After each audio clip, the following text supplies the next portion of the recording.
కూడి వచ్చిన మీ అందరికీ ప్రభు రక్షకుడైన యేసుక్రీస్తు వారి నామములో వందనాలు తెలియజేస్తూ ఉన్నాం. సమయము 11:20 అయింది.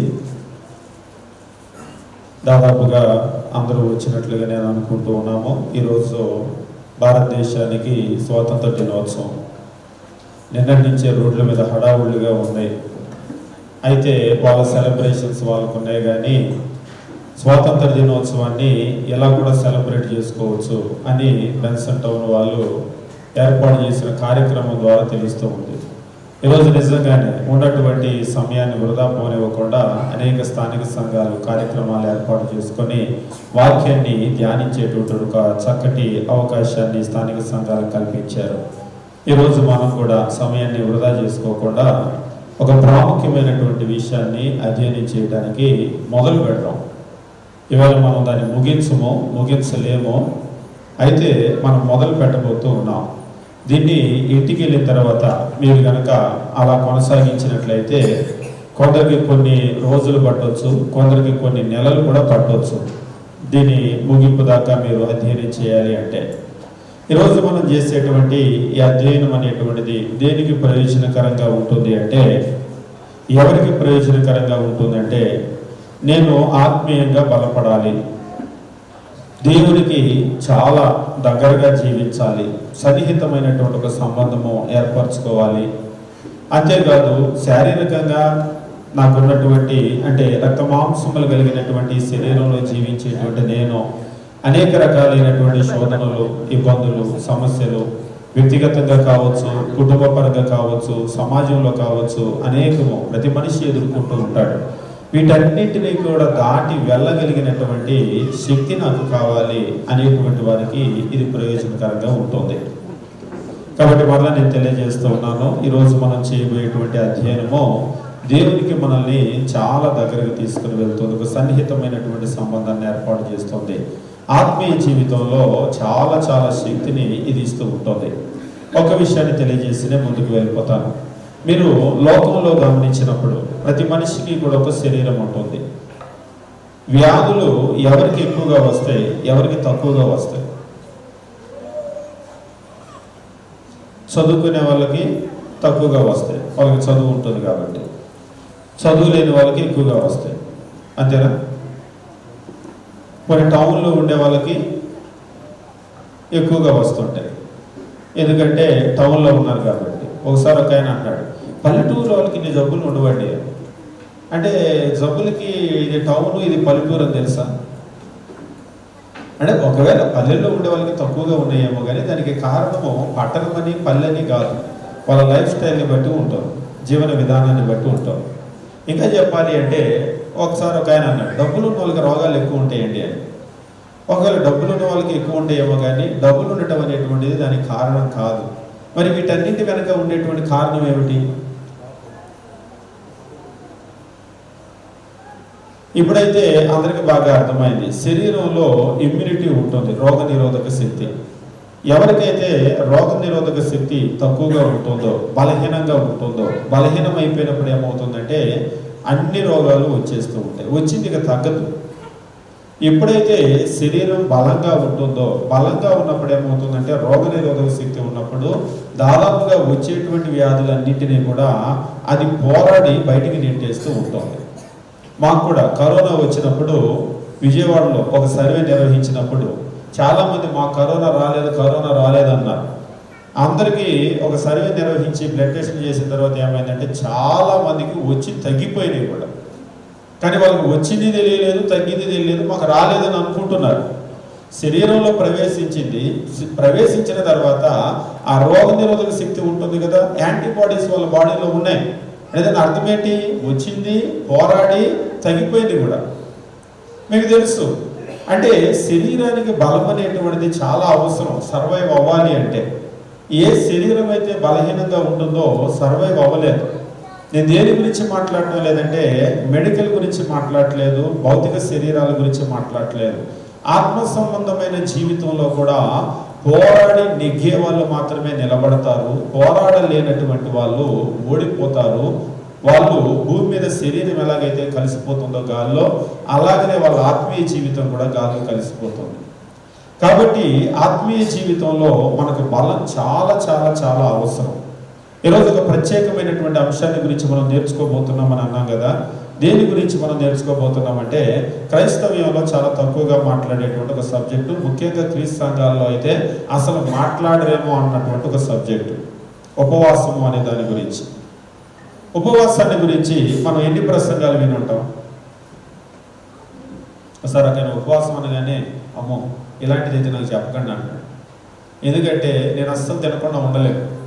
ఇంకో పూట ఎక్కువ తినమంటే తినగలను, కానీ ఒక పూట తినకుండా అయితే నేను ఉండలేను, కాబట్టి ఇది నాకు సెట్ అవ్వదని అంటున్నాను. ఉపవాసాన్ని గురించి మనము ఎన్నిసార్లు విని ఉంటాం. ముఖ్యంగా ఉపవాసాన్ని గురించి ఒక చాలా పెద్ద సమస్య కూడా ఉంది క్రైస్తవ్యంలో. ఏమిటి అంటే ఉపవాసాన్ని గురించి బోధించవలసిన అంత బోధించటం అనేటువంటిది లేదు. అంటే బోధిస్తే లేదా దాన్ని చూస్తే కొంచెం ఎక్స్ట్రీమ్గా ఎక్కువగా చెప్తూ ఉంటారు, లేదంటే అసలు తీసి పక్కన పడేస్తూ ఉంటారు. అంటే మనకు అతివృష్టి అనావృష్టి అని చెప్పేసి అంటూ ఉంటాం కదా. చెప్తేనేమో మీరు కొన్ని మత శాఖలను లేకపోతే కొన్ని సంఘాలను చూసినట్లయితే అసలు ఉపవాసమే అంత, అది లేకపోతే అసలు ఏమీ లేదు అన్నట్లుగా చెప్తారు. ఇక కొన్ని చోట్లయితేనేమో అసలు మేము క్రైస్తవులమే ఇంతకాలం అయింది కానీ ఉపవాసాన్ని గురించి మేము ఎప్పుడు వినలేదు అనే పరిస్థితి కూడా ఉంది. అయితే ప్రశ్న ఏమిటి అంటే అసలు బైబిల్ అనేది ఉపవాసాన్ని గురించి మాట్లాడిందా? మాట్లాడితే ఏమిటది? బైబిల్ ఉపవాసాన్ని గురించి మాట్లాడిందా అంటే అవును, బైబిల్ అనేటువంటిది ఖచ్చితంగా ఉపవాసాన్ని గురించి మాట్లాడేది. దాన్ని ఎవరు కూడా కాదనలేనటువంటి విషయం. అయితే ఉపవాసం ఎవరు చేశారు బైబిల్లో? గ్రంథం మనం చదివేటప్పుడు ఉపవాసం ఎవరు చేసినటువంటి ఉదాహరణలు మనకు ఉన్నాయి. కొన్ని మొట్టమొదటి ఉదాహరణ బైబిల్లో మనకి ఎక్కడ కనబడుతుంది? ఎవరు ఉపవాసం చేసిన ఉదాహరణ బైబిల్లో మనకు కనబడుతుంది? మొట్టమొదటి ఉపవాసం అంటే ఆదాము. మొదటి మనిషి ఆయనే కదా అని అన్నారు. ఆదాము ఉపవాసం చేసినటువంటి మాదిరి ఎక్కడైనా ఒక వచనం కనబడిందా మనకి? ఆదికాండం నుంచి ప్రారంభించాడు. మొట్టమొదట ఉపవాసం చేసినటువంటి వ్యక్తిని మనం ఎక్కడ కనుగొంటాం? హవ్వ. దేవునితో నడిచిన ఒక మనిషి ఉన్నాడు, హనోకు. ఆయన సందర్భం కూడా లేదు. నోవాహు భూమి మీద నీతిమంతుడు అని చెప్పేసి అన్నాడు, ఓడగట్టాడు. ఆయన గురించి కూడా లేదు. ఇంకా మనం బైబిల్లో గమనించినప్పుడు అబ్రహాం విశ్వాసులకు తండ్రి అని చెప్పేసి అన్నాడు, లేదు. శారా, తర్వాత ఇస్సాకు, యాకోబు, తర్వాత యోసేపు. మనం గమనించేటప్పుడు ఆదికాండాన్ని దాటి వెళ్ళిపోతూ ఉంటాం, కానీ ఎవరిని గురించి గమనించాం.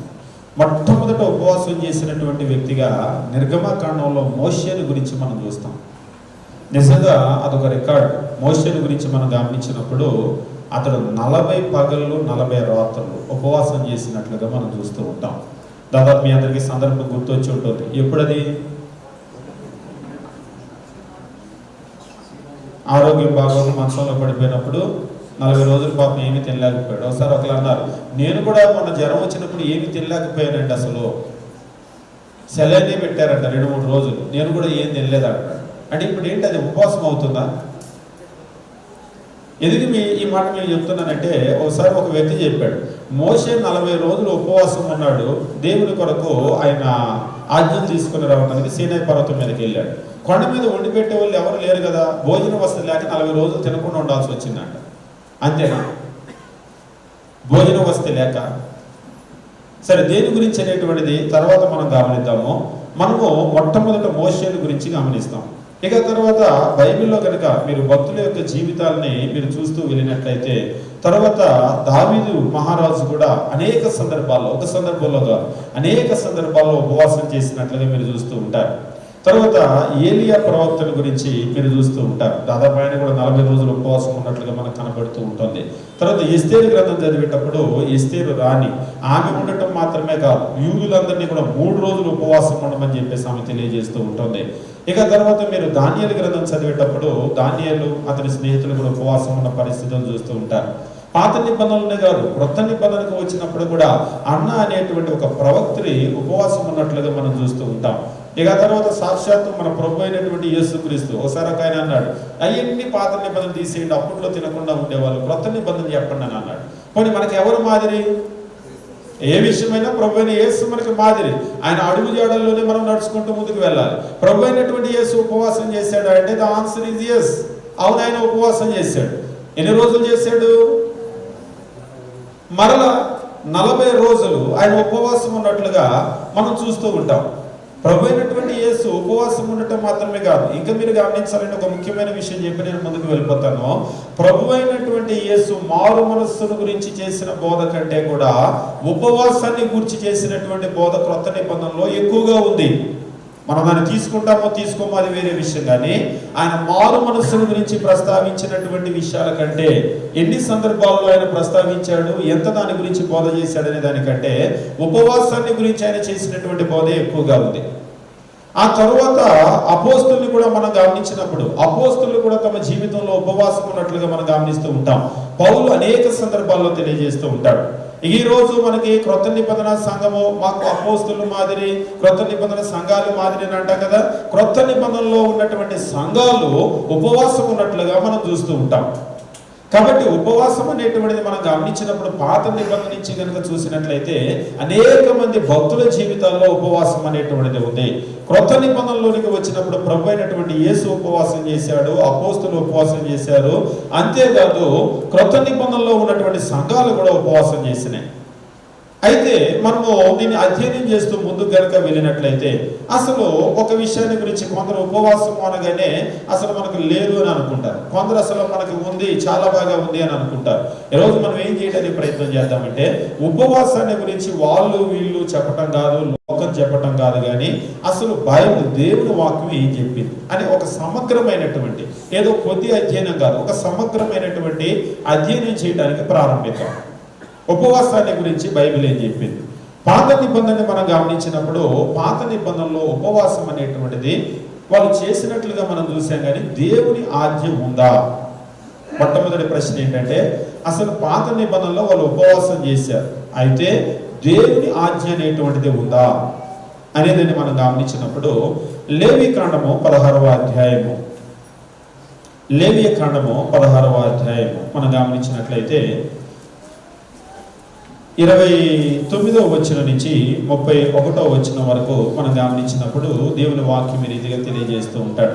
అయితే ఇక్కడ మనం గమనించాల్సింది ఏమిటి అంటే 16వ అధ్యాయము అనగానే మీకు ఏమిటి 16వ అధ్యాయము అనేటువంటి జ్ఞాపకం వచ్చిందా?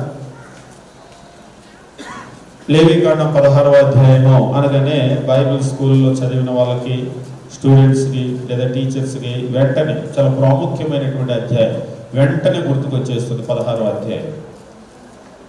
అటువంటిది ఏమైనా మీకు గుర్తొచ్చిందా? లేకపోతే మీకు అర్థమయ్యేటట్లు చెప్తారు. డిసెంబర్ 25 అనగానే మీకు ఏం గుర్తుకొస్తుంది? క్యాలెండర్లో ఒక రోజు, అంతేనా? డిసెంబర్ 25 అన్నాం అనుకోండి, ఏం గుర్తుకొస్తుంది? పర్లేదు చెప్పండి. ఒకవేళ చెప్తే మనం చేస్తున్నాం అనుకుంటారేమో అనేమో అనుకోవద్దు. వాస్తవంగా లోకంలో ఏమిటి అంటే డిసెంబర్ 25 అనగానే మన క్రిస్మస్ అని గుర్తు వస్తుంది, అంతే కదా? ఎందుకంటే లోకం ఏమనుకుంటుంది అంటే అది క్రైస్తవుల పండగేమో, చాలా ప్రాముఖ్యమైనటువంటి దినమేమో అని అనుకుంటూ ఉంటారు. వాస్తవంగా డిసెంబర్ 25 అంటే తెలియనటువంటి వాళ్ళు ఎవరు ఉండరు మత ప్రపంచంలో, క్రైస్తవ్యంలో. అయితే ఇజ్రాయేలీల క్యాలెండర్లో కూడా ఒకే ఒక్క రోజు చాలా ప్రాముఖ్యమైనటువంటి ఒక రోజు ఉంది జూయిష్ క్యాలెండర్లో. ఏమిటది అంటే ఇజ్రాయేల్ క్యాలెండర్లో మీరు గమనించినప్పుడు ఒక్కసారి మాత్రమే సంవత్సరానికి ప్రధాన యాజకుడు అతి పరిశుద్ధ స్థలంలోకి వెళ్తాడు, రోజు వెళ్ళడు. ఇది బైబిల్ చదివే వాళ్ళకి బాగా తెలుసు. ప్రధాన యాజకుడు సంవత్సరంలో ఒక్కరోజు మాత్రమే, ఆయన ఒక్కసారి మాత్రమే అతి పరిశుద్ధ స్థలంలోకి వెళ్తాడు. ఏ రోజు? ఆ రోజు ప్రాయశ్చిత్త దినము అని తెలుగు బైబిల్లో దాన్ని రాశారు, ద డే ఆఫ్ అటార్నమెంట్, ప్రాయశ్చిత్త దినం. ఇంకా చెప్పాలి అంటే మనము గమనిద్దాము, లేవికాండము 16వ అధ్యాయం ప్రాయశ్చిత్త దినం అనేటువంటిది ఏమిటి, అది ఎట్లా జరగాలి అనేటువంటి దాని గురించి తెలియజేసి మనం ఇక్కడ గమనించినప్పుడు లేవికాండము 16వ అధ్యాయం మనం గమనించినప్పుడు 29వ వచనము, ఇది మీకు నిత్యమైన కట్టడ, స్వదేశులు కానీ మీలో ఉండు పరదేశులు కానీ మీరందరూ 7వ నెల 10వ నాడు ఏ పని అయినా చేయక మిమ్మును మీరు దుఃఖపరుచుకొనవలెను. ఎప్పుడు? ఇక్కడ ఈ వచనంలో ఎప్పుడు అనేటువంటి చెప్తున్నాడు. ఇది మీకు నిత్యమైన కట్టడ. ఎవరికి అంటే స్వదేశులు కానీ మీలో ఉండే పరదేశులు కానీ మీరు అందరూ, అంటే ఎవరికి మినహాయింపు లేదు. స్వదేశులు కావచ్చు, పరదేశులు కావచ్చు, మీలో ఉండేటువంటి అందరూ ఎవరైనా సరే మీ అందరికీ కూడా ఏం చేయాలి అంటే ఇక్కడ చెప్తున్నాడు 7వ నెల 10వ నాడు. 7వ నెల అనగానే ఒకసారి అంటే జూలై అనమాట అన్నాడు. జూలై కాదు అంటే జూలై 7వ నెల కాదంటే జూలై 7వ నెలే, కానీ ఇంగ్లీష్ క్యాలెండర్ ప్రకారం. ఇక్కడ మాట్లాడేటువంటిది యూదుల క్యాలెండర్. మీరు కనుక గమనించినట్లయితే అబీబ్ అనేటువంటి వాళ్ళ మొదటి నెల మన మార్చి ఏప్రిల్లో వస్తుంది. అక్కడి నుంచి లెక్క అనమాట. అంటే మన క్యాలెండర్లో కనుక పోలిస్తే దాదాపుగా 10వ నెలలో అది వస్తూ ఉంటుంది అనమాట. అంటే 3 నెలలు యువత నుంచి స్టార్ట్ అవుతుంది కాబట్టి ఇక్కడ మనం గమనించినప్పుడు యూదుల 7వ నెల 10వ నాడు దేవుడు ఏం చెప్తున్నాడంటే 7వ నెల 10వ నాడు ఏ పని అయినా చేయక, స్వదేశులు కావచ్చు, పరదేశులు కావచ్చు, మీరందరూ ఏ పని అయినా చేయక మిమ్మును మీరు దుఃఖపరుచుకోవాలి అని చెప్పేసి అంటున్నాడు. దుఃఖపరుచుకోవటం అనేటువంటిది ఏమిటి? వాస్తవంగా ఇక్కడ దుఃఖపరుచుకోండి అన్నటువంటి మాట దేని గురించి తెలియజేస్తున్నాడు? ఒక మనిషి తను తాను ఎలా దుఃఖపరుచుకుంటాడు? మీరు లోకంలో కనుక గమనించినట్లయితే లోకంలో అనేక మతాలు ఉంటాయి. కొందరు ఏం చేస్తారంటే దేవుడి దగ్గరికి వెళ్ళినప్పుడు కొట్టుకుంటారు, చూసారా? కోసుకుంటారు, నాలుక ఇలా గుచ్చుకుంటారు, నిప్పుల మీద పరిగెడతారు, నడుస్తారు. ఇవన్నీ చూసారా? కొట్టుకోవటము, కోసుకోవటము, రక్తము కారేలాగా ఇలాగ నాలుక చీరుకోవటము, నిప్పుల మీద నడవటము. ఎందుకు ఇదంతా? ఎవరైనా ఆలోచన చేశారా? ఏంటి ఇదంతా? ఎందుకు అలా చేస్తున్నారు అసలు వాళ్ళు?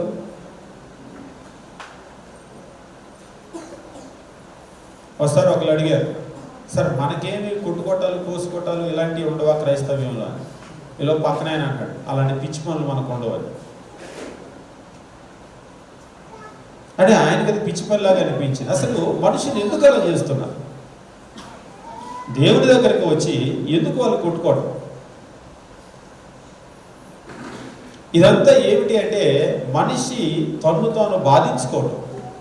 మీరు గమనించారా? కొంతమంది నడుస్తూ వస్తారని మొక్కుంటారు, లేదంటే మోకాల మీద వస్తూ ఉంటారు, డొర్లుకుంటూ చుట్టూ తిరుగుతూ ఉంటారు. ఏమిటి ఇదంతా?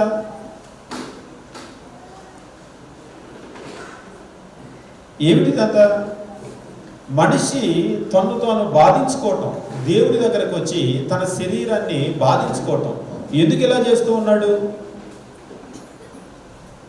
ఇక్కడ వారి ఆలోచన ఏమిటి అంటే దేవుణ్ణి ప్రసన్నం చేసుకోవాలి అంటే ఆయన ప్రత్యక్షం అవ్వాలి అంటే మనిషి తన్ను తాను బాధించుకుంటే ఆయన ప్రత్యక్షం అవుతాడు అనేటువంటి ఒక ఆలోచన లోకంలో ఉంది. అది వాళ్ళ ఆలోచన వదిలిపెట్టండి. మనకి ఇక్కడ వచ్చినప్పుడు దేవుని వాక్యం ఏమని తెలియజేస్తూ ఉన్నాడంటే మళ్ళొకసారి 29వ వచనం, ఇది మీకు నిత్యమైన కట్టడ. స్వదేశులు కానీ మీ మధ్య ఉండే పరదేశులు కానీ మీరందరూ 7వ నెల 10వ నాడు ఏ పని అయినా చేయక మిమ్మల్ని మీరు దుఃఖపరుచుకునవలెనో అని చెప్పేసి అన్నాడు కదా. ఒక మనిషి తను తాను ఎలా దుఃఖపరుచుకుంటాడు? బైబిల్లో అక్కడ ఇలాంటివి లేవు. మరి దుఃఖపరుచుకునేటువంటి మాట దేని గురించి మాట్లాడుతున్నాడు? ఒకసారి మీరు కీర్తనల గ్రంథం కనుక గమనించినట్లయితే కీర్తనకారుడు ఈ రీతిగా తెలియజేస్తూ ఉంటాడు. కీర్తనల గ్రంథము మనం గమనించినప్పుడు కీర్తనల గ్రంథంలో అతడు ఉపవాసము చేసినటువంటి పరిస్థితిని గురించి తెలియజేస్తూ ఉంటాడు. ఉపవాసం చేసినటువంటి పరిస్థితిని గురించి తెలియజేస్తూ అతడు ఎలా ఉపవాసం చేశాడు, ఉపవాసం చేసిన దాన్ని బట్టి ఏం జరుగుతుంది అనేటువంటి విషయాన్ని తెలియజేస్తూ ఉంటాడు. కీర్తనల గ్రంథము 35వ కీర్తన మనం గమనించినప్పుడు కీర్తనల గ్రంథము 35వ కీర్తన ఇక్కడ ఏమంటూ ఉన్నాడంటే 12-13 వచనాలు. కీర్తనకారుడు తన బాధను చెప్తూ అనేక మంది 11 చదువుకుందాం. కూట సాక్షులు లేచుచున్నారు, నేను ఎరగని సంగతుల గురించి నన్ను అడుగుచున్నారు. మేలులకు ప్రతిగా నాకు కీడు చేయుచున్నారు, నేను దిక్కులేని వాడనైతిని. కొంతమంది నాకు వ్యతిరేకంగా లేస్తున్నారు అని కీర్తనకారుడు మాట్లాడుతున్నాడు. 13వ వచనంలో అయితే ఇప్పుడు ఎవరైతే ఈయన మీద వ్యతిరేకంగా లేస్తున్నారో వాళ్ళకి కీర్తనాకారుడికి ఉన్న సంబంధాన్ని గురించి ఆయన మాట్లాడుతూ, వారు వ్యాధితో ఉన్నప్పుడు, అంటే ఇప్పుడు ఎవరైతే ఈయనకు వ్యతిరేకంగా లేచారో వాళ్ళు వ్యాధితో ఉన్నప్పుడు గోనెపట్ట కట్టుకుంటుని, ఉపవాసము చేత నా ప్రాణము ఆయాసపరుచుకుంటుని. ఒకప్పుడు వాళ్ళు కష్టంలో ఉన్నప్పుడు ఈయన ఏం చేశాడంటే వాళ్ళ కొరకు, వారు వ్యాధితో ఉన్నప్పుడు వారి కొరకు నేను గోనెపట్ట కట్టుకున్నాను, వారి కొరకు నేను ఉపవాసం చేశాను. సరే, ఇక్కడ ఎవరి కొరకు చేశాడు, ఉపవాసం ఏం చేశాడు అనే దాని గురించి మనం మాట్లాడటం లేదు. కానీ ఇందులో మనం దేన్ని గమనిస్తున్నామంటే, ఉపవాసము చేత నా ప్రాణమును ఆయాసపరుచుకుంటుని. ఉపవాసం అనేటువంటిది ఏం చేస్తుంది ఒక మనిషిని? మీరు ఉపవాసం చేస్తే ఏమవుతుంది? మీ శరీరంలో ఎనర్జీ లెవెల్స్ బాగా పెరిగిపోయి హుషారు వచ్చి పరిగెత్తమంటే పరిగెత్తుతారు, ఎంత పని చేయమంటే అంత పని చేస్తారు ఆ రోజు. అంతేనా? ఉపవాసం అంటే తినకుండా ఉండటమే కదా. ఉపవాసం మనం ఆహారం తీసుకోకుండా ఉన్నామనుకోండి, ఆహారం తీసుకోకుండా ఉంటే ఎలా ఉంటుంది? ప్రశ్న. మనిషికి అత్యంత బాధ కలిగేటువంటి కార్యం ఏమిటి? హైయెస్ట్ పెయిన్ ఎప్పుడు చూస్తాడు మనిషి?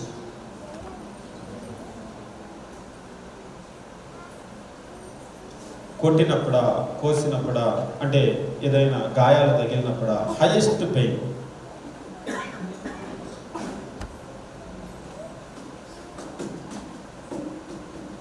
మనిషి జీవితంలో హైయెస్ట్ పెయిన్ ఎప్పుడు చూస్తాడు? ఇక ఇంతకంటే పెయిన్ ఎప్పుడూ చూడలేడు అని మీరు దేని గురించి చెప్తారు?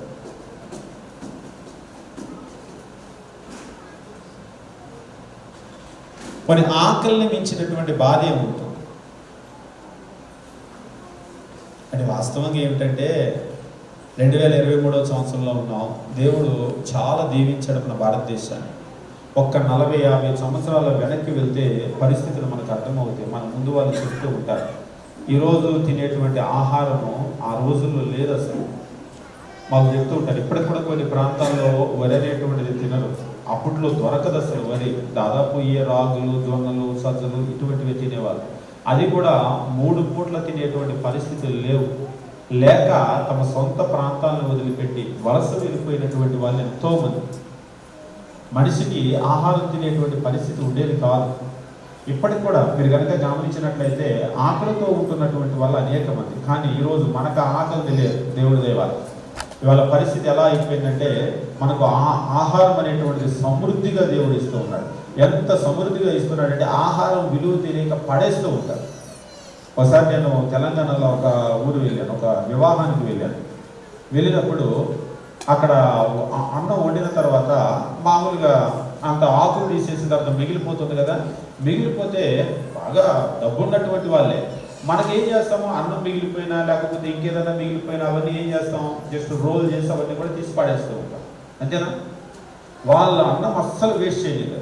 అన్నమంతా కూడా తీసేసి ఒక పాత్రలో పక్కన వేస్తూ ఉన్నారు. ఇదంతా కూడా మేము గ్యాదర్కి కుడికి వేస్తాము, పక్కన పెట్టండి అన్నం అని చెప్పేసి దాన్ని గ్రేడ్ చేస్తూ ఉన్నారు. వాళ్ళు అనిపిస్తూ ఉంది. నిజంగా అదే మనకి టౌన్లలో ఎంత ఆహారం వృధా చేస్తూ ఉంటాం. టౌన్లలో కాదు, ఈరోజు మన ఇళ్లలో కూడా ఎంత ఆహారం. పిల్లలకి ఈరోజు ఆహారం యొక్క విలువ అనేటువంటి, నాకు ఇది వద్దు, నాకు అది వద్దు అని నెట్టేస్తూ ఉంటారు.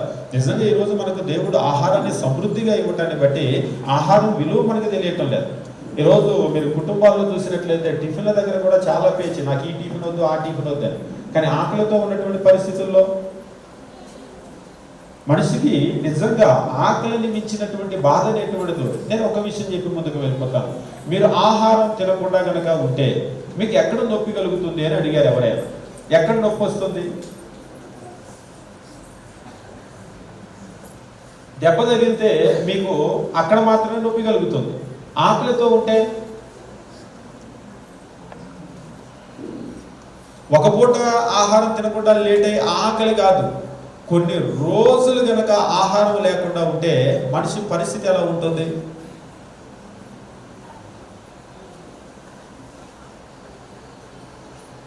నేను ఒక విషయం చెప్పి ముందుకు వెళ్ళిపోతాను. మీ అందరికీ ఆకలి అంటే ఆహారం తీసుకోకుండా ఉంటే ఎట్లా ఉంటుంది అనేటువంటి ఒక విషయం చెప్పి ముందుకు వెళ్ళిపోతాను. మీకు అంటే కర్ణాటక రాష్ట్రంలో ఉన్నారు కాబట్టి తెలుసో లేదో కానీ పొట్టి శ్రీరాములు అనేటువంటి ఒక వ్యక్తిని గురించి ఖచ్చితంగా వినైతే ఉంటారు. ఎవరైనా క్రీస్తులో పెద్ద యోధుడు, అంతేనా? కాదుగా, ఎవరు అన్నారు? మీరు సేవకులు చెప్పారంటే మంచి క్రైస్తవుడు అయి ఉంటాడు. పొట్టి శ్రీరాములు ఆంధ్ర రాష్ట్ర అవతరణ అని చెప్పేసి అంటూ ఉంటారు కదా. ఆంధ్ర రాష్ట్రాన్ని సాధించడానికి ఆయన నిరాహార దీక్ష కూర్చున్నాడు చెన్నై పట్టణంలో. అప్పుడు మెడ్రాస్ రాష్ట్రంలో కలిసి ఉండేది. రాజకీయాలు నేనేం మాట్లాడటం లేదు, కానీ ఆయన ఎలా చనిపోయాడు?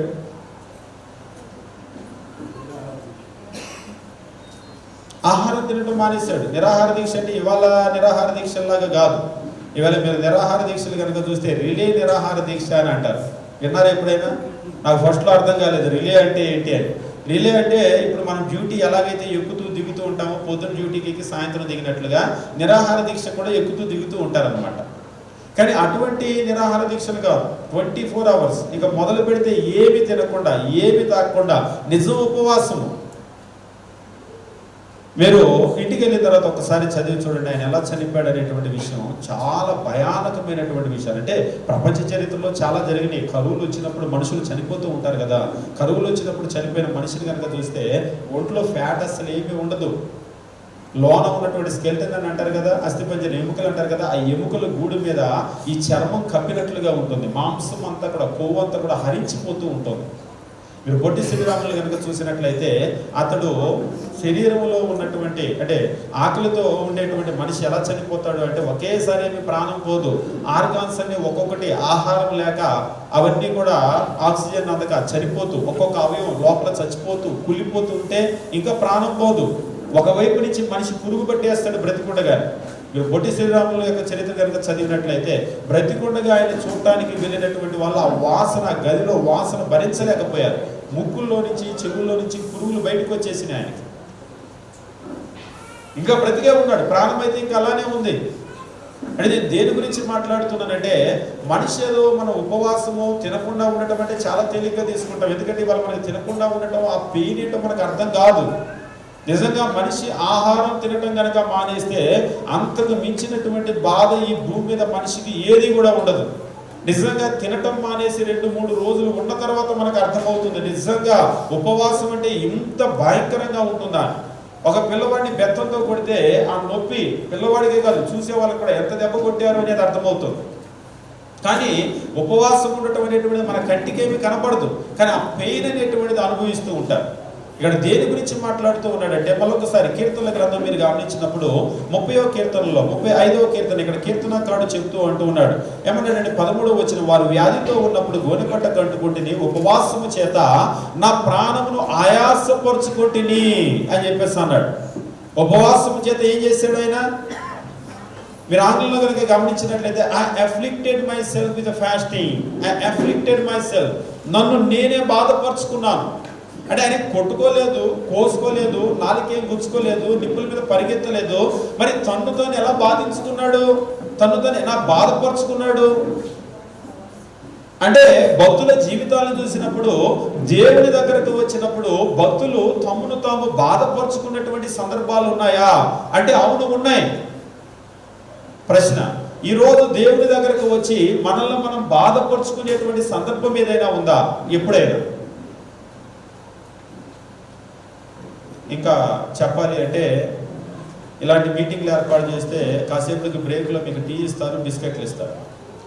మళ్ళీ కాసేపు మాకు బీపీలు షుగర్లోనే కొంచెం భోజనం మీటింగ్ టైంకి పెట్టేసేయండి, లేదంటే మా పోటీ వాళ్ళని కన్సిడర్ చేయండి అని స్పెషల్ రిక్వెస్ట్లు వస్తూ ఉంటే వాళ్ళకి టైంకి భోజనం రెడీ చేసేస్తారు. ఆ భోజనం కూడా ఇంట్లో లాంటి సాధారణమైన భోజనం పెడితే కుదరదు. చక్కగా మీటింగ్ అంటే ఏం పెట్టాలి?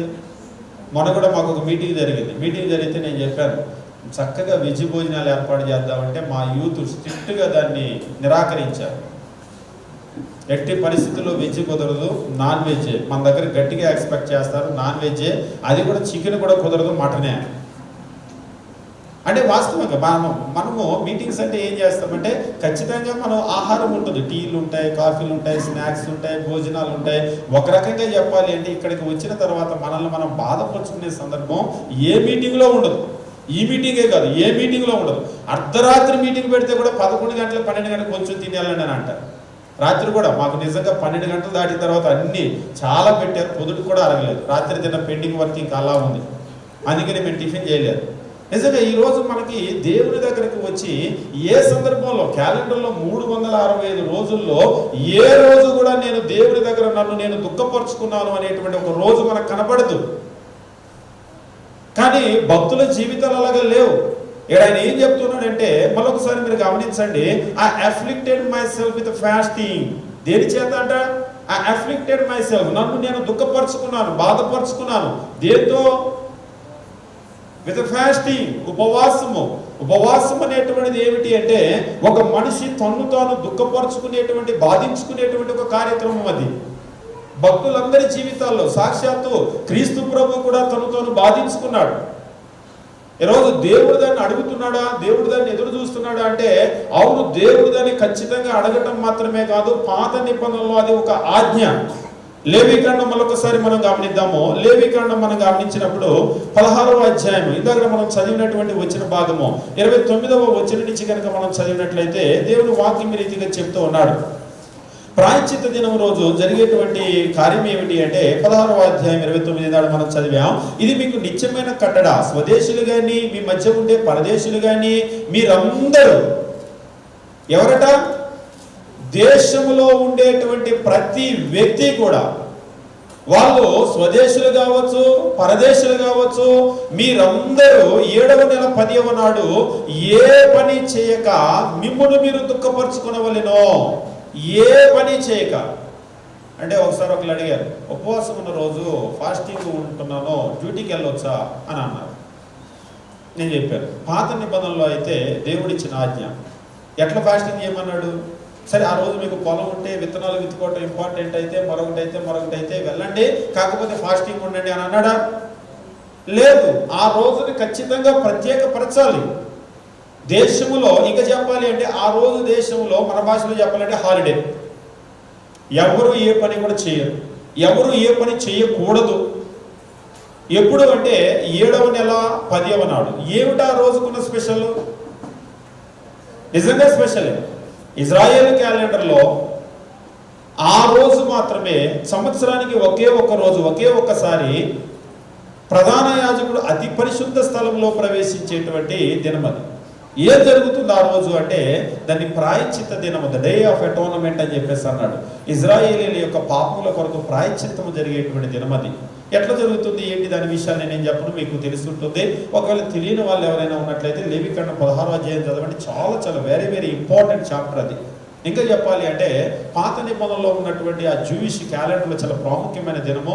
ఇంకా వాళ్ళ సిస్టమ్ అంతా కూడా చూసినప్పుడు అది ఒక హబ్ అనమాట, అంటే అది ఒక కేంద్ర బిందువు. అంటే దాని చుట్టూనే మొత్తం వాళ్ళ సిస్టమ్ అంతా కూడా తిరుగుతూ ఉంటుంది. అంటే ఇజ్రాయేలీలు వారి యొక్క పాప పరిహారము, ఆ పాప పరిహారము జరిగేది ఎప్పుడు అంటే ఆ రోజు. ఇంకా చెప్పాలి అంటే అది అర్థమైతే కానీ క్రీస్తు ప్రభు అర్థం కాదు. ఆ డే ఆఫ్ అటోన్మెంట్ అర్థమైతే కానీ క్రీస్తు ప్రభు అర్థం కాదు. ఇజ్రాయేలీల పాపాలన్నింటి కొరకు ఏం జరుగుతుందంటే ఆ రోజు ఒకసారి కొన్ని 2 విషయాలు మాత్రం మీకు అర్థం కావడం కొరకు నేను చెప్పేసి నేను ముందుకు వెళ్ళిపోతాను. ముందుకు వెళ్ళిపోయి మనము సమయానికి 12 గంటలు అయిపోయింది ఆల్రెడీ. బ్రేక్ ఎన్ని గంటలకు నాకు ఒకసారి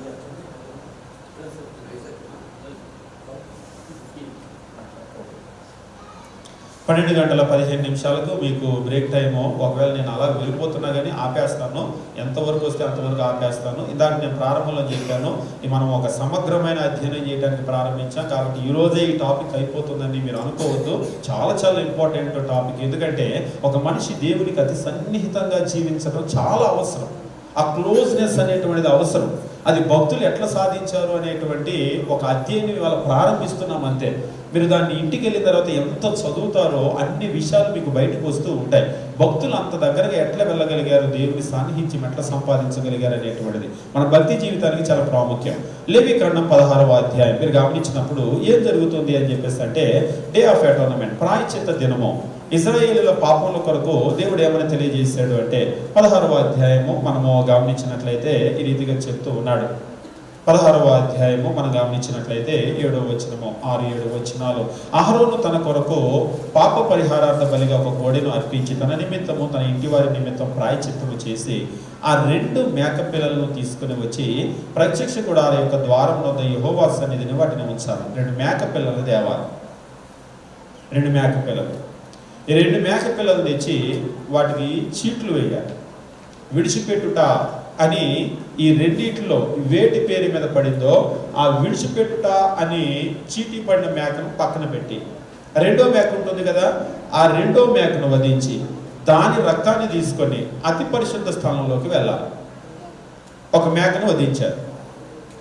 ఇక ఇప్పుడు ఈ 2వ మేకను విడిచిపెట్టుట అని చీటీ పడి పక్కన పెట్టారు కదా, ఇప్పుడు ఈ మేకని ఏం చేయాలంటే విడిచిపెట్టుట అని దేని పేరు మీద పడిందో 16వ అధ్యాయము మీరు గమనించినప్పుడు దేవుని వాక్యం రీతిగా తెలియజేస్తూ ఉంటాడు. 20వ వచనము, అతడు పరిశుద్ధ స్థలానికి ప్రత్యక్ష గుడారానికి బలిపీఠానికి ప్రాయశ్చిత్తము చేసి చాలించిన తర్వాత ఆ వధించిన మేక రక్తంతో ప్రాయశ్చిత్తం చేస్తాడు కదా, చేసి చాలించిన తర్వాత ఆ సజీవమైన మేకను దగ్గరకు తీసుకుని రావాలి. అప్పుడు అహరోను సజీవమైన ఆ మేక తల మీద తన 2 చేతులు ఉంచి ఇజ్రాయేలీల పాపములన్నీ అనగా వారి దోషములన్నీ వారి అతిక్రములన్నీ దాని మీద ఒప్పుకొని ఆ మేక తల మీద వాటిని మోపి తగిన మనుషుని చేత అరణ్యంలోనికి దాన్ని పంపాలి. బాగా గమనించండి, చాలా చాలా ఇంపార్టెంట్ మాట ఇది. ఆ మేక 22వ వచనం, వారి దోషములన్నిటినీ ఎడారి దేశమునకు భరించిపోవును. ఆ మేక ఇజ్రాయేలీల యొక్క దోషాలన్నింటినీ కూడా మోసుకొని వెళ్ళిపోతుంది. అంటే ఇక్కడ మనం గుర్తించవలసిన విషయం ఏమిటి అంటే సిన్ అనేటువంటిది, పాపము అనేటువంటిది ట్రాన్స్ఫర్బులా కాదా? సిన్ అనేటువంటిది ఒకరి నుంచి ఒకరికి ట్రాన్స్ఫర్ చేయవచ్చా? ఒకసారి ఒకరు అన్నారు అదే ఉద్యోగం ట్రాన్స్ఫర్ అవటానికి. మనం నమ్మిన నమ్మకమైన సిన్ ఈజ్ అ ట్రాన్స్ఫరబుల్.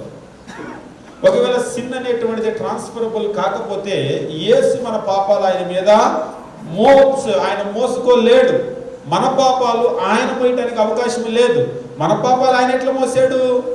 మన పాపాలు మన మీద నుండి ఆయన మీద వహించుకున్నాడు కాబట్టి. ఈ కాన్సెప్ట్ అనేటువంటిది పాత నిబంధనలోనే చెప్పాడు. ఇక్కడ 2 మేక పిల్లలు అన్నాడు. ఈ 2 మేక పిల్లల్లో ఒక మేక పిల్లను వధించారు, దాని రక్తాన్ని తీసుకున్నారు. అది క్రీస్తుని చూపిస్తూ ఉంది. ఆయన తన రక్తాన్ని ఇచ్చింది. 2వ మేక మన ఇజ్రాయేలీల పాపాలన్నింటినీ కూడా ఒప్పుకుంటే వాటి దోషాలన్నింటినీ కూడా మోసుకొని అరణ్య దేశంలోకి వెళ్ళిపోతుంది. ఈ 2వ మేక కూడా ఎవరు అంటే క్రీస్తు ప్రభువే. వధించబడింది క్రీస్తు ప్రభువే, మన పాపాలు మోసింది కూడా క్రీస్తు ప్రభువే. సంవత్సరానికి ఒక రోజు మాత్రం ఈ డే ఆఫ్ అటోన్మెంట్ ప్రాయశ్చిత్త దినం రోజు ఇజ్రాయేలీల పాపాలన్నీ కూడా అంటే ప్రతి సంవత్సరము కూడా వాళ్ళ పాపాలు ఇలాగ మేక మీదకి పంపించి అలాగ అరణ్య దేశంలోకి పంపిస్తూ ఉంటారు. ఒక మాట, ఈరోజు మన పిల్లలు కావచ్చు ఎదిగి పెరిగి పెద్దవాళ్ళు అవుతారు. డిసెంబర్ 25 ఏంటో నీకు తెలుసా అంటే వాళ్ళు ఏం చెప్తారు? ఏంటిది డిసెంబర్ 25 అంటే? డిసెంబర్లో ఒక రోజు అంతేనా? అంతే కదా అంటారా? డిసెంబర్ 25 అంటే ఏంటి అని పిల్లల్ని కూడా అడగండి. ఏం చెప్తారు? క్రిస్మస్. ఎట్లా తెలుసు నీకు? చిన్నప్పటి నుంచి చూస్తున్నారు కదా, ప్రతి సంవత్సరం చూస్తూ ఉన్నారు కదా. ఇప్పుడు మీరు గమనించండి, ఇజ్రాయేల్లో పుట్టినటువంటి ప్రతి మనిషికి కూడా 7వ నెల 10వ నాడు తెలుసు డే ఆఫ్ అటోన్మెంట్, ప్రాయశ్చిత్త దినం తెలుసు. ఎలా అంటే ప్రతి సంవత్సరము ఆ మేకను తేవటము, ఒక మేక వధించటము, ఒక మేక మీద చేతులు ఉంచటము, పంపించటము, ఇదంతా కూడా అంటే మన పాపాలు తీసివేయబడితేనే వాళ్ళు ఎదురు చూస్తున్నారు. అందుకనే ఎప్పుడైతే బాప్తిసం ఇచ్చే యోహాను లోక పాపమును మోసుకొని పోవు దేవుని గొర్రె పిల్ల అన్నారో వెంటనే వాళ్ళకి అర్థమైపోయింది. అంటే పాపాలు మొయ్యటం సాధ్యమవుతుందా అంటే అవుతుంది. వాళ్ళు దాని కొరకే ఎదురు చూస్తున్నారు. ఈరోజు మనకు అర్థం కాదు. లోక పాపమును మోసుకొని పోవు దేవుని గొర్రె పిల్ల అంటే ఇజ్రాయేలీలకు ఉన్నంత క్లారిటీ మనకు ఉండదు. ఎందుకంటే వాళ్ళ సిస్టంలో దేవుడు దాన్ని పెట్టాడు. పాత నిబంధన ఒక నీడ, ఇది నిజస్వరూపం. కాబట్టి నీడను వాళ్ళు చూస్తున్నారు కాబట్టి వాళ్ళకి చాలా స్పష్టంగా అర్థమైంది. అయితే ఇక్కడ మనం గుర్తించవలసిన విషయం ఏమిటంటే ఈ ప్రాముఖ్యమైనటువంటి దినంలో దేవుడు వాళ్ళని ఏమి అడిగాడంటే మీలో ఉండేటువంటి పరదేశులు కావచ్చు స్వదేశులు కావచ్చు మీరందరూ కూడా 7వ నెల 10వ నాడు ఏ పని కూడా చేయకూడదు, మిమ్మును మీరు దుఃఖపరుచుకోవాలి. ఎలా దుఃఖపరుచుకోవటం? కొట్టుకోవటాలు, కోసుకోవటాలు, నిప్పుల మీద పరిగెత్తటాలు వగైరా వగైరా ఇవి కాదు. మరి దేవుడు చెప్పినటువంటిది ఏమిటి? ఇక్కడ మిమ్మును మీరు దుఃఖపరుచుకోవాలి. దుఃఖపరుచుకోవటము అనేటువంటి మాట ఉపవాసాన్ని చూపిస్తూ కాబట్టి బైబిల్లో మనకి తెలుగు బైబిల్ ఏం చెప్పాడంటే దుఃఖపరుచుకోవటం అని దాన్ని తర్జుమా చేశాడు. దుఃఖపరుచుకోవటం అంటే ఎలాగా అంటే వాస్తవంగా ఇక్కడ ఒక విషయాన్ని చెప్పి నేను ముందుకు వెళ్ళిపోతాను. దుఃఖపరుచుకోవటం అంటే మన శరీరాన్ని దుఃఖపరుచుకోవటం, బాధించుకోవటం కాదు.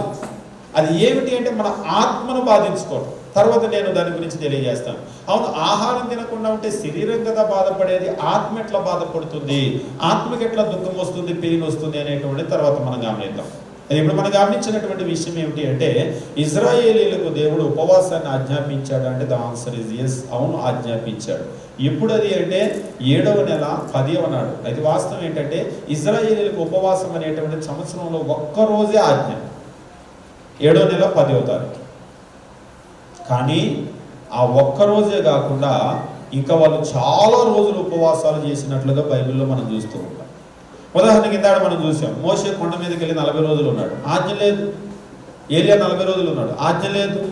ఇంకా మీరు చూసినప్పుడు ఇజ్రాయేల్ చరిత్రలో ఉపవాసం ఉపవాసం ఉపవాసం రిపీటెడ్గా వస్తూ ఉంటుంది. అది వాళ్ళకి ఆజ్ఞ అయితే ఒకే రోజు, కానీ ఇంకా వాళ్ళు చాలా రోజులు ఉపవాసం చేసినట్లుగా మనం చూస్తూ ఉంటాం. ఎందుకు ఇది?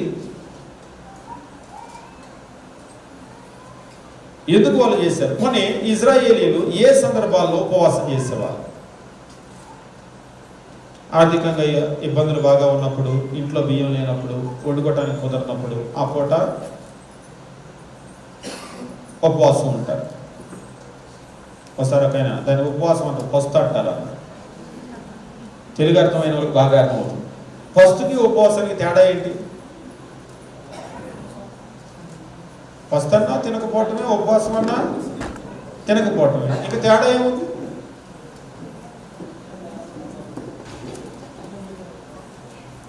పస్తు అనేటువంటిది తినాలని ఉన్నా తినే పరిస్థితి లేక తినటం మానేది. ఉపవాసం అనేటువంటిది తినే పరిస్థితి ఉన్నా కానీ ఒక ప్రత్యేకమైనటువంటి కారణాన్ని బట్టి మనం కావాలని మానుకొని ఇందాక చెప్పినట్లుగా మనల్ని మనం దుఃఖపరుచుకునేటువంటి కార్యక్రమం ఇంటెన్షనల్గా. ప్రశ్న ఏమిటి అంటే ఇజ్రాయేలీలు అనేక సందర్భాల్లో వాళ్ళు ఉపవాసాలు ఉన్నారు అని చెప్పేసి అన్నారు కదా. ఏ సందర్భాల్లో ఉపవాసం ఉన్నారు? ఏ సందర్భాలు?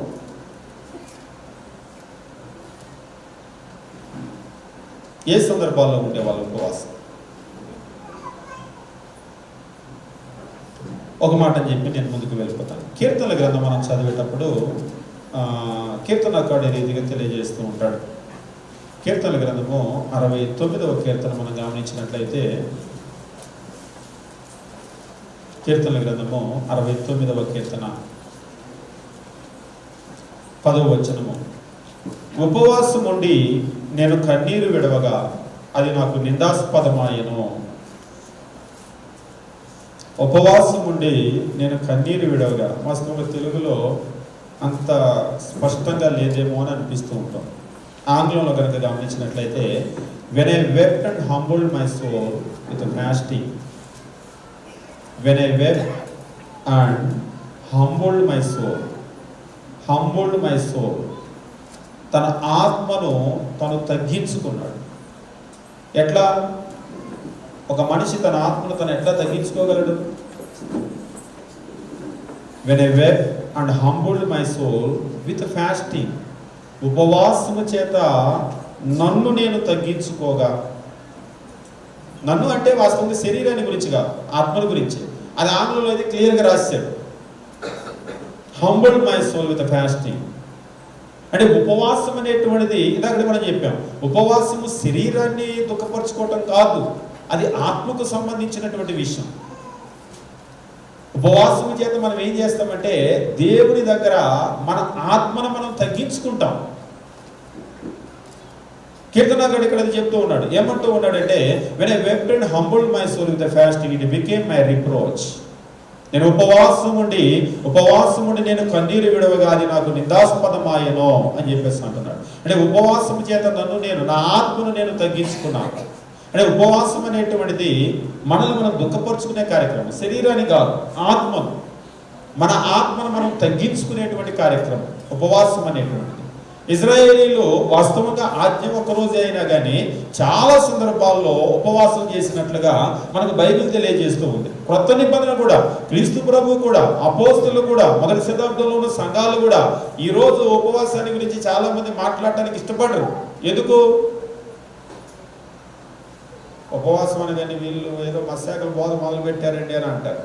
అందుకని ఏంటంటే ముందే భయపడి ఎందుకు లేవా ఎన్ని ఒకసారి ఒక ఆయన అన్నాడు, అన్ని టాపిక్లు ఉండగా ఇదే ఎందుకు చెప్పాలండి, వివాదాస్పదమైన వాటి జోలికి మనకి ఎందుకు అని వెళ్ళకపోవటం వల్ల ఏమిటి అంటే కనీస అవగాహన కూడా మనకు ఉండటం లేదు. బైబిల్లో ఉన్న ప్రతి విషయం మీద మనకు అవగాహన అనేటువంటిది అవసరం కదా. మన జీవానికి దైవభక్తికే కదా రాశాడు. కాబట్టి మనం వాటిని అధ్యయనం చేయకపోవటం వల్ల మనం వాటిని కోల్పోతూ ఉంటాం. అందుకని మనం కదిపితే ఏం చేయాలంటే దాన్ని గురించినటువంటి సమగ్రమైన అధ్యయనం చేయాలి. కొద్దో గొప్ప అక్కడో ఇక్కడో మనం పట్టుకొని వదిలిపెట్టకూడదు. ఒకవేళ ఉపవాసం అనేటువంటిది మనం చదవాలని అనుకుంటే, దాని గురించి స్టడీ చేయాలనుకుంటే అసలు బైబిల్లో మొదట ఎక్కడి నుంచి మొదలు పెట్టాడో అక్కడి నుంచి తీసుకోవాలి. తీసుకొని పాత నిబంధన చరిత్ర ఏంటి, కొత్త నిబంధన చరిత్ర ఏంటి, మొత్తం కూలంకషంగా దాని గురించి చర్చించాలి. చర్చించి దాని నుంచి అప్పుడు ఒక కన్క్లూజన్ అనేటువంటి డ్రా చేయాలి. కాబట్టి ఇప్పుడు మనం ఏం గమనిస్తున్నామంటే ఉపవాసం అనేటువంటిది ఉందా బైబిల్లో అంటే yes, the answer is yes, అవును ఉంది. భక్తుల జీవితాల్లో ఉపవాసం ఉందంటే సాక్షాత్తు క్రీస్తు ప్రభు కూడా ఉపవాసం చేశాడు. అనేక మంది భక్తుల జీవితాల్లో ఉపవాసం ఉంది. పాత నిబంధనలో దేవుడు దాన్ని ఆజ్ఞాపించాడు అంటే అవును ఆజ్ఞాపించాడు. కానీ ఆజ్ఞ మాత్రం ఒక్కరోజే, 7వ నెల 10వ దినము అంటే ప్రాయశ్చిత్త దినం జరిగేటువంటి రోజు మాత్రమే ఆజ్ఞ. ఎవరు ఉపవాసం ఉండాలి అంటే ఇజ్రాయేలీలు మాత్రమే కాదు, వాళ్ళ దేశంలో ఉండేటువంటి పరదేశులు కూడా, స్వదేశులేమి పరదేశులేమి మీరు అందరూ అని చెప్పేసి అన్నాడు. ఏ పని కూడా చేయకూడదు. ఆ రోజు తమను తాము దుఃఖపరచుకోవాలి. దుఃఖపరచడం అనేటువంటిది ఏమిటి అంటే ఉపవాసం అనేటువంటి మాటకు బదులుగా పాత నిబంధనలో ఉపయోగించాడు. ఎందుకు దుఃఖపరచడం అని ఉపయోగించాడంటే ఆ రోజు ఉపవాసం ద్వారా తమ శరీరాన్ని మాత్రమే కాదు తమ ఆత్మను దుఃఖపరచుకునేటువంటి కార్యక్రమం అది. అయితే ఉపవాసం అనేటువంటిది ఇంకా అనేక సందర్భాల్లో ఇజ్రాయేలీలు ఉన్నారని అంటున్నారు కదా. ఏ సందర్భాల్లో ఉన్నారు, ఎక్కడ మీకు ఎక్కువగా కనబడుతుంది? ఉదాహరణకు మనం గమనించినప్పుడు ఇజ్రాయేలీలకు యుద్ధాలు వచ్చినప్పుడు అంటే శత్రువులు వారి మీద యుద్ధానికి వచ్చినప్పుడు వాళ్ళు ఏం చేసేవాళ్ళంటే ఉపవాస దినాన్ని చాటించేవాళ్ళు, ఉపవాసం చేసేవాళ్ళు. ప్రశ్న, ఎందుకు?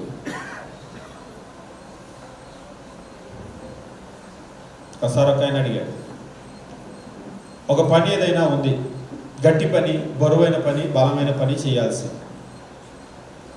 మీరు తిని వెళ్తారా తినకుండా వెళ్తారా? కొన్ని కూలి పనికి వెళ్ళేటప్పుడు ఆ కంప్యూటర్ మీద కూర్చునేటువంటి ఉద్యోగాలు లేదా కూర్చొని చేసే టేబుల్ దగ్గర కుర్చీల దగ్గర ఉద్యోగాలు కాదు, బరువు పని, మోటి పని, వెట్టి పని చేయాలన్నప్పుడు తిని వెళ్తారా తినకుండా వెళ్తారా? బాగా తినకుండా వెళ్తే ఆక్సిజన్ లెవెల్స్ పెరిగి గట్టిగా పని చేయగలుగుతారు, అంతేనా? పెద్దోళ్ళు ముందే చెప్తారు, తినకపోతే అడ్డం పడతాం ముందుకొచ్చి తిన అంటారు, అంతే కదా. తినకపోతే శరీరంలో బలం ఉండదు. ఏదో కంప్యూటర్ దగ్గర కూర్చునే పని అంటే సరిపోతుంది. కానీ మనం భౌతికంగా శరీరానికి శ్రమ ఇచ్చేటప్పుడు చాలా క్యాలరీస్ బర్న్ అవుతాయి. ఈ క్యాలరీస్ అన్ని ఎక్కడి నుంచి రావాలి? ఆహారం ఇన్పుట్ ఇస్తే అది ఏమవుతుందంటే శరీరానికి శక్తి ఇస్తుంది. అంటే వాస్తవంగా ఫుడ్ అనేటువంటిది ఏమిటి అంటే food is nothing but energy, అంతే కదా. ఈ ఫుడ్ లోపలికి వెళ్ళి ఎనర్జీని జనరేట్ చేస్తుంది. అది ఎంత పని చేసే వాళ్ళకి అంత ఆహారం అవసరం. కానీ విచిత్రం ఏంటంటే ఏ పని లేకుండా గట్టిగా తింటాం. మన ఒక ఆయన అంటాడు, అసలు మీరు నమ్ముతారో నమ్మరు, ఏ పని లేనప్పుడు ఎక్కువ ఆకలి ఇస్తారా అంటున్నాడు. పని ఉన్నప్పుడు పనిలో పడితే ఆకలి అవదట, ఏ పని లేనప్పుడు ఎక్కువ ఆకలి అయిద్దంట. అసలు కరోనాలో ఇంటి దగ్గర కూర్చున్నప్పుడు ఆకలి, పూటకి ఆకలి, అవ్వలేదా అనేవాళ్ళంట. ఇంట్లో వాళ్ళ ఆవిడనేదంట, అసలు ఆఫీస్కి వెళ్ళినప్పుడే బాగుంది, ఇంట్లో ఉంటే ఏంటి నీకు ఎంత ఆకలి అవుతుందని సిస్టర్ కూడా అడిగిందంట. పిల్లలు కూడా చూడండి, ఇంట్లో ఉంటే ఆకలి అని అంటూ ఉంటారు. కానీ ఆహారం అనేటువంటిది ఏమిటంటే శరీరానికి మనం ఇచ్చేటువంటి శక్తి, ఆహారాన్ని తీసుకొని శక్తిని జనరేట్ చేస్తుంది, పని చేయాలి. కాబట్టి మనం ఎప్పుడైతే ఆహారం తీసుకోమో ఏమైపోతుంది? శరీరము పని చేయలేదు. కానీ ఇక్కడ ప్రాముఖ్యమైన విషయం ఏంటంటే యుద్ధము అంటే ఏదో కంప్యూటర్ మీద కూర్చొని ఏలాడించేదో లేకపోతే కూర్చొని రాసే పని కాదు. యుద్ధము అంటే భౌతికంగా పోరాడేటువంటి పరిస్థితి. ఈ రోజుల్లో లాగా గన్స్, రైఫిల్స్ లేకపోతే ఇవి కూడా నొక్కేటువంటి పని కాదు, భౌతికంగా పోరాడాల్సిన పని. మరి ఎందుకు ఆహారం మానేశారు?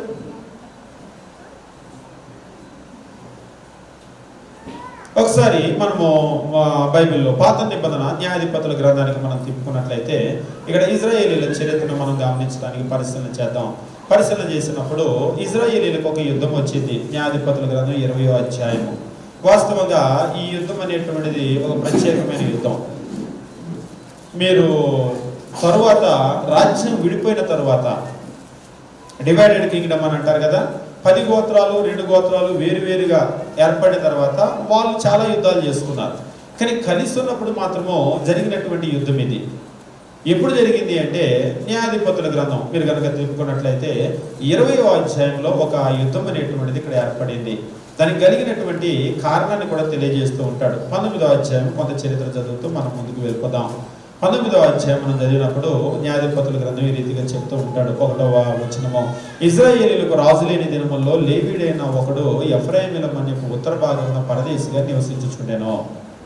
ఇజ్రాయేలీలో రాజు లేడు. పదే పదే చెప్తూ ఉంటాడు. రాజు లేడు కాబట్టి ఏమిటి అంటే ఎవరిష్టం వాళ్ళది.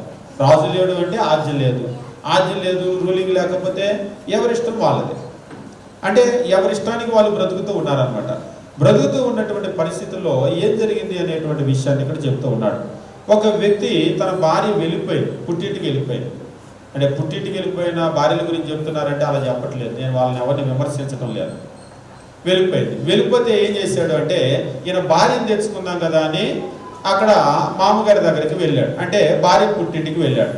భార్య పుట్టింటికి వెళ్ళినప్పుడు ఇక్కడ 3వ వచనము, ఆమెతో ప్రేమగా మాట్లాడి ఆమెను తిరిగి తెచ్చుకుంటే ఆమె పెనిమిటి లేచి తన దాసుని గమనించండి, తన దాసుని 2 గాడిదలు తీసుకుని ఆమె యొద్దకు వెళ్ళగా ఆమె తండ్రి ఇంట అతను చేర్చాడు. ఆ చిన్నదాని తండ్రి అతను చూచినప్పుడు అతను కలుసుకొని సంతోషించాను. ఆ చిన్నదాని తండ్రి అతని మామ వెళ్ళనీయనందున అతడు 3 దినాలు అతని యొద్ద ఉండెను. మరి అల్లుడు వస్తే మర్యాద చేస్తారు కదా, మీ అందరికీ కూడా తెలిసిందే.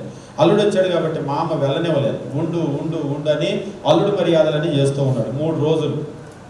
ఆయన అంటున్నాడు, నా భార్యని ఇచ్చి నేను పట్టుకెళ్ళిపోతాను, నా భార్యని ఇచ్చి నన్ను పంపించేసి నేను వెళ్ళిపోతానంటే 3 రోజులు అయిపోయింది. 3 రోజులు అయిపోయి వెళ్ళనివ్వలేదు.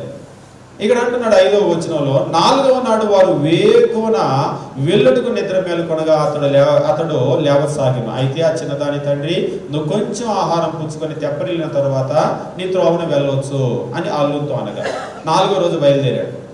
సరే వెళ్ళిపోదు కానీ పొద్దునైంది కదా, ఒక ముద్ద తింటారు, వండుతారు, నువ్వు తినేసి నీ దారి నువ్వు వెళ్ళిపో 4వ రోజు అన్నాడు.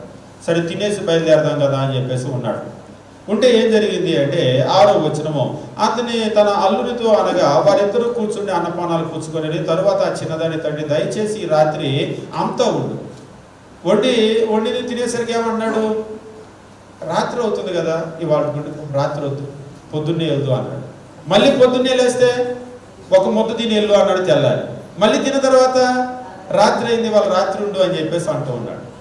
అలాగే మీరు కనుక గమనించినట్లయితే అలాగ పగలు రాత్రి అయిపోతూ ఉంది. అయిపోయిన తర్వాత 8వ వచనం, 5వ దినం అతడు వెళ్ళవల్లనే ఉదయం లేచినప్పుడు ఆ చిన్నదాని తండ్రిని ప్రాణమును బలపరుచుకో అని చెప్పేసి చెప్పాడు.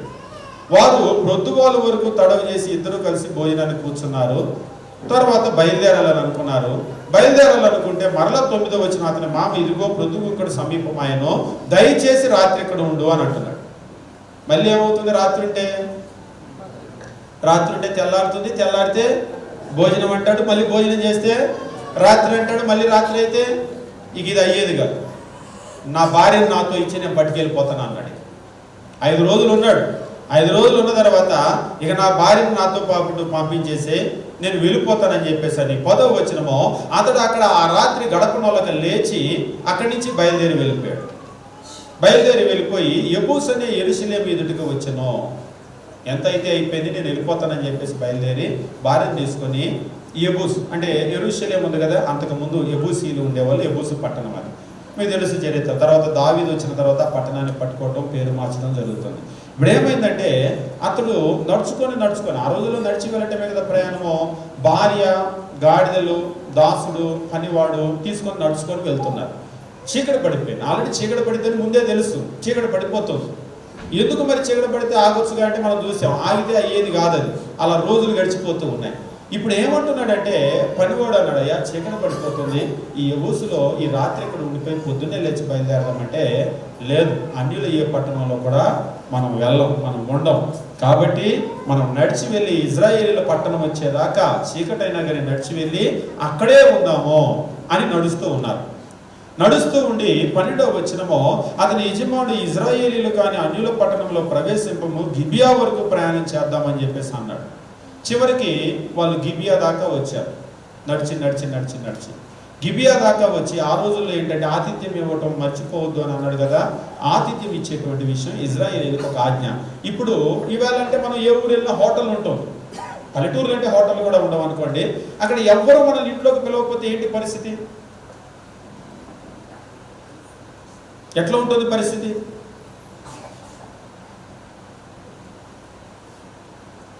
ఇప్పుడు వీళ్ళు బయలుదేరి వచ్చారు, గిబియా దగ్గర నిల్చున్నారు, ఆ గవిన్ దగ్గర నిల్చున్నారు, ఊరు దగ్గర ఎవరైనా పిలుస్తారేమో అని. ఆ ఊర్లో వాళ్ళు ఎవ్వరూ పిలవలేదు. మా ఇంట్లో ఉందిరా ఈ రాత్రికి అని చెప్పేసి. వాస్తవంగా ముక్కు మొహం తెలియకపోయినా అన్యులకి కూడా ఆతిథ్యం ఇవ్వాల్సినటువంటి పరిస్థితి ఉంది. వాళ్ళు పరదేశులకి ఆతిథ్యం ఇవ్వాలి, కానీ వాళ్ళు ఇవ్వలేదు. ఆ ఊరోళ్ళు అలా ఉన్నారు. కానీ ఒక ముసలాయన వచ్చాడు. ముసలాయన వచ్చినప్పుడు ఎవ్వరు కూడా పిలవలేదు. ఆ ముసలాయన వచ్చాయా, ఏంటి ఇక్కడ నిల్చున్నారంటే, మేము చాలాసేపు అయింది, ఎవరూ పిలవలేదు మమ్మల్ని అంటే ఆయన అంటున్నాడు, మెట్టుకు ఇక్కడ మీరు మీ యొక్క రాత్రి గడపకూడదు, రండి నా ఇంటికి వెళ్దాం. ఆయన అన్నాడు, మీరు ఇంటికి తీసుకొని వెళ్తే మా గాడిదలకి మేత ఉంది, మాకు ఆహారం ఉంది, మాకు మీరు ఏం పెట్టాల్సిన అవసరం లేదు, పడుకోవటానికి స్థలం ఇవ్వండి, పొద్దున్నే లేచి వెళ్ళిపోతామంటే. ఆ ముసలాయన అన్నాడు, మీకు ఏదన్నా లేకపోతే ఆ భారం నా మీద రండి, పదండి అని ఇంటికి తీసుకెళ్ళాడు. ఈ చరిత్ర అంతా నేను ఎందుకు చెప్తున్నానంటే, ఇక్కడ ఒక ఘోరమైనటువంటి సంఘటన జరిగింది. ఆ రాత్రి అతడు ఆ ఇంటిలోనికి వెళ్ళి ముసలివారి ఇంటిలో ఉన్నప్పుడు ఆ గిబియా వాళ్ళందరూ కూడా భక్తిహీనులు, దుర్మార్గులు, బెన్యామీను గోత్రానికి చెందిన పట్టణం. ఆ రాత్రి వాళ్ళు వచ్చి తలుపు తట్టి ఆ ఇంటి మీద దొమ్మిగా పడి లోపల ఉన్నటువంటి అతని ఉపపత్తిని తీసుకొని ఆ రాత్రి ఆమెను పాడు చేశారు. ఊరు వాళ్ళందరూ కూడా కలిసి పాడు చేసి వీళ్ళు ఏం చేయలేని పరిస్థితి. ముసలాయన ఆయన ఏం చేయలేని పరిస్థితి. ఊరు వచ్చారు, పాడు చేసి తెల్లారికి వదిలేసి వెళ్ళిపోయారు. ఇక ఈయన తెల్లారిన తర్వాత బయటకు వచ్చి భార్యను తట్టి వెళ్దామని చెప్పేసి అంటే ఆమె లేవలేదు. తీరా చూస్తే ఆమె ప్రాణం పోయింది. ఆమె ప్రాణం పోయేదాకా చెరిపేసి అక్కడి నుంచి వెళ్ళిపోయారు. ఏం చేయాలి ఇప్పుడు ఆయన? ఎవరికి చెప్పాలా అన్యాయం? ఇప్పుడు ఆయన అక్కడి నుంచి లేచి తన భార్య శవాన్ని తీసుకొని వెళ్ళిపోయాడు. ఇంటికి వెళ్ళిపోయిన తర్వాత ఆమె కీళ్లను బట్టి మొత్తం 12 ముక్కలుగా నరికాడు. భార్య పూర్తిగా 12 ముక్కలుగా నరికి ఇజ్రాయేలీలు 12 గోత్రాలకి దేవుడు ఇచ్చిన స్వాస్థ్యం ఉంది కదా, ఒక్కొక్క స్వాస్థ్యంలో ఒక్కొక్క మొక్కను పడేయించాడు. గుర్తు తెలియనటువంటి శవం ఉంటే ఏం చేయాలి? ఈవేళ ఉదాహరణకి ఇక్కడ ఏదైనా ఒక యాక్సిడెంట్ జరిగింది అనుకోండి, ఇక్కడంటే ఊర్లో అంటే వెంటనే తెలుస్తుంది. ఊరు బయట ఏదో ఒక యాక్సిడెంట్ జరిగింది, శవం ఎవరిదో తెలియలేదు. అప్పుడు ఎవరు వస్తారు? ఎవరు రావాలి? ఫస్ట్ ఎవరు వస్తారు? ఏదైనా ఒక యాక్సిడెంట్ లేకపోతే ఒక శవం ఉంది అని ఇన్ఫర్మేషన్ అలాగే ఫస్ట్ వచ్చేది ఎవరు? పోలీస్ డిపార్ట్మెంట్ వస్తారు. తర్వాత రెవెన్యూ డిపార్ట్మెంట్ వెళ్తారు. వీళ్ళు ఏం చేస్తారు? పంచనామా నిర్వహిస్తారు. అంతే కదా. గుర్తు తెలియని శవం అయినా సరే ప్రభుత్వానికి ఆ బాధ్యత ఉంది. అంతేగాని కుక్కనో లేకపోతే జంతువును వదిలేయటానికి లేదు. దేవుడు ఇజ్రాయేలీలకు చెప్పినటువంటి విషయం ఏమిటంటే, గుర్తు తెలియనటువంటి శవం కనుక వాళ్ళలో ఉంటే ఊరంతా కూడా అక్కడికి వచ్చి మేమెవ్వరూ చూడలేదు, ఈ శవం నిజంగా మాకు తెలియదని వాళ్ళందరూ కూడా అక్కడ ఒప్పుకోవాలి. ఒకవేళ పొరపాటున ఏ కన్నైనా చూస్తే, ఏ చెవైనా కనుక వింటే, దాని గురించి తెలిస్తే వాళ్ళు ఖచ్చితంగా అక్కడ చెప్పాలి. నాకెందుకులే అని చెప్పేసి వాళ్ళు చెప్పకుండా ఉండకూడదు. ఇప్పుడు ఈ ఒక్కొక్క ముక్క పడేసాడు కదా, ఎవరికి కూడా తెలియలేదు, గుర్తు తెలియని శవం అది. ఇప్పుడు అందరూ కూడా కూడి వచ్చారు. ఒక గోత్రం సమస్య కాదు, ప్రతి గోత్రంలో ఒక ముక్క ఉంది. ఇజ్రాయేలీలు అందరూ కూడా వచ్చారు. మా దగ్గర ఉంది. ఏంటిది శవం? ఎప్పుడు అసలు మనం ఐగుప్తులో నుంచి వచ్చినప్పటి నుంచి ఇక్కడ జరగలేదే అది. ఇప్పుడు ఆ భర్త వచ్చి ఆయన చెప్తున్నాడు, అయ్యా ఇలా నేను ప్రయాణం చేస్తూ గిబియా పట్టణానికి వెళ్ళాను, రాత్రి నా భార్య జరిగిన పరిస్థితి ఇది, ఇలాంటి పని చేశారు మరి వాళ్ళు, ఇదిగో నా భార్య ఇలా చనిపోయింది, మీరే న్యాయం తీర్చండి అన్నప్పుడు వాళ్ళందరూ కూడా ఖచ్చితంగా గిబియాలో ఆ పని చేసినటువంటి వాళ్ళు శిక్షకు పాత్ర. వెళ్ళి ఆ గిబియా పట్టణంలో ఆ పనికి మాలిన పని చేసినటువంటి దుర్మార్గులను మాకు అప్పగించండి, మేము వాళ్ళకి శిక్ష వేయాలి అంటే వాళ్ళు ఏం చేశారు? ఉదాహరణకి మీ పిల్లలు, మీ అనేదానికంటే మన పిల్లలు ఎవరైనా తప్పు చేశారు అనుకోండి, మనం ఏం చేస్తాం? తీసుకెళ్ళి జైల్లో పెట్టండి. ఇలాంటి పని చేస్తాడా? పట్టుకెళ్ళండి వెళ్ళి, సార్ మీరు అరెస్ట్ చేయండి అంటామా? అప్పుడేమంటాం? కొన్ని పోలీసుల దాకా రాలేదు, పక్కింటి వాళ్ళు వచ్చారు, మీ పిల్లలు ఇట్లా చేశారంటే మనం ఏమంటాం? మా పిల్లలే చేశారు. ఒకసారి ఒక అంటుంది, అందరి కళ్ళు మా పిల్లల మీద, మా పిల్లలే చేస్తారు ఈ బజార్లో, ఎవరి పిల్లలు దోల చేయట్లేదా, అల్లరి చేయట్లేదా అని అడుగుతున్నాను. అంటే ఇంతకీ ఇప్పుడు మీ పిల్లోడు చేసి తప్పు అని అంటావా అనమాటే? పిల్లలు అన్నాక చేస్తారండి, తప్పు కాకపోతే ఒప్పు చేస్తారా? తప్పు చేయకపోతే పిల్లలు అవుతారా అంటున్నా. అంటే వాస్తవమే. ఇప్పుడు వాస్తవంగా మనం ఏం చేస్తామంటే మన పిల్లల్ని వెనకేసుకొని వస్తాం. ఇంకా చెప్పాలి అంటే వాళ్ళు నిజంగా పనికి మాలిన పని చేసి అరెస్ట్ అయ్యి లోపల పడితే కూడా మనమే బెయిల్ పెట్టి తెస్తాం. ఏమ్మా, ఎవరు వాళ్ళని వాళ్ళు వెనకేసుకుంటూ ఉంటారు. కానీ న్యాయం అన్యాయం అనేటువంటిది ఒకటి ఉంది. ఇప్పుడు ఈ గిబియా వాళ్ళు కూడా ఏం చేశారంటే మేము వాళ్ళని అప్పగించము అని చెప్పేసి అన్నారు.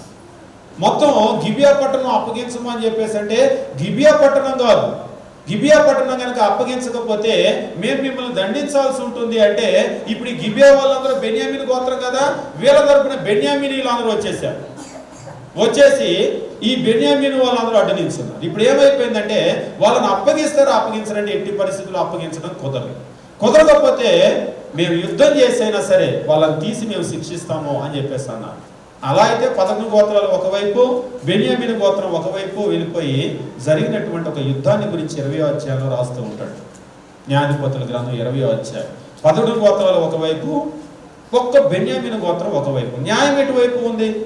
వాస్తవంగా ఈ 19వ అధ్యాయం అంతా కూడా నేను ఎందుకు చెప్పానంటే న్యాయం ఎటువైపు ఉందో మనకు తెలియాలి. ఊరికి నేను యుద్ధం దగ్గరికి వెళ్ళిపోవటం కాదు. న్యాయం ఎటువైపు ఉంది?